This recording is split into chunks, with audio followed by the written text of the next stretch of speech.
जब तक हम अपने मन को उन दिशाओं से, उन रास्तों से हम वापस नहीं मोड़ेंगे, तब तक हमारी यह धर्म की यात्रा प्रारंभ नहीं होगी।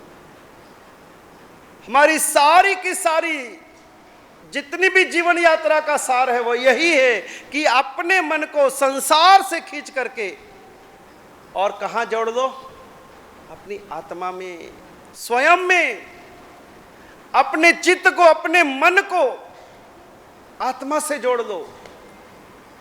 जो बाहर लगा हुआ है उसको भीतर ले आओ। बाहर कुछ भी नहीं है। ये चमक दमक, रोशनी, चकाचौंध, ये सब चले जाने वाली है। ये नहीं रहने वाली, अस्थिर है।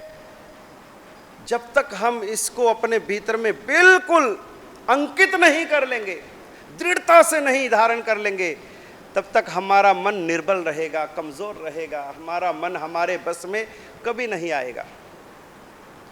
और जब तक मन को नहीं जीतेंगे तब तक भी हम मन के अनुसार चलना पड़ेगा। मन जैसा चलाए चलेंगे, मन जैसा नचाए नाचेंगे, मन जिधर ले जाए जाएंगे। फिर तो गधे जैसी हालत बनी रहेगी भैया। जहाँ ले जाए चलो भैया, जहाँ खड़े हो गया खड़े हो जाओ भैया। यदि मन की गुलामी से बाहर आना है तो इस चित्त के, इस मन के मालिक बनना पड़ेगा।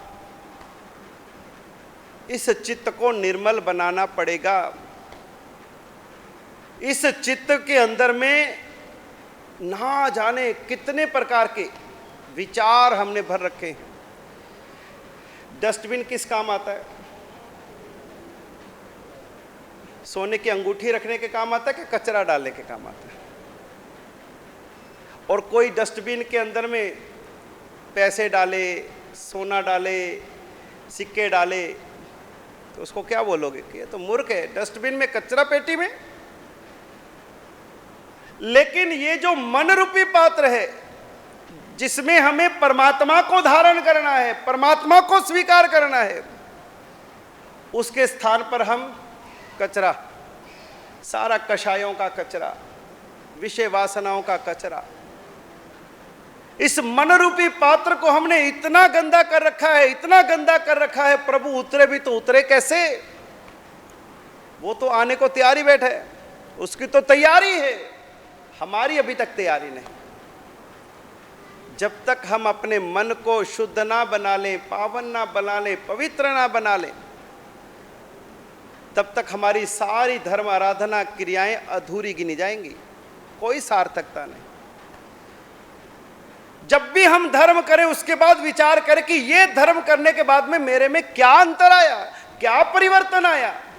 क्या मेरा क्रोध कम हुआ, कषाय कम हुए, क्षमा गुण आया, समता गुण आया, सरलता आई, स्नेह आया, प्रेम आया, मधुरता आई, समन्वय आया, विनम्रता आई, मेरे में आया क्या और गया क्या? कोई लेखा जोखा ही नहीं, बस करते चलो करते चलो करते चलो। कितनी समाइक हो गई? जो मेरी 36,000 समाइक होगी। कितना नवकार हो गया? 9 लाख नवकार हो गया।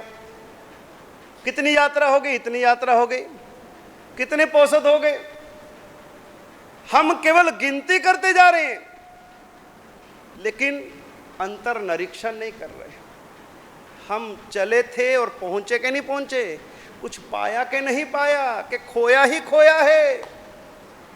ये अवसर है कुछ पाने का, कुछ बनने का, इस मन को साधने का, इस मन को पावन बनाने का।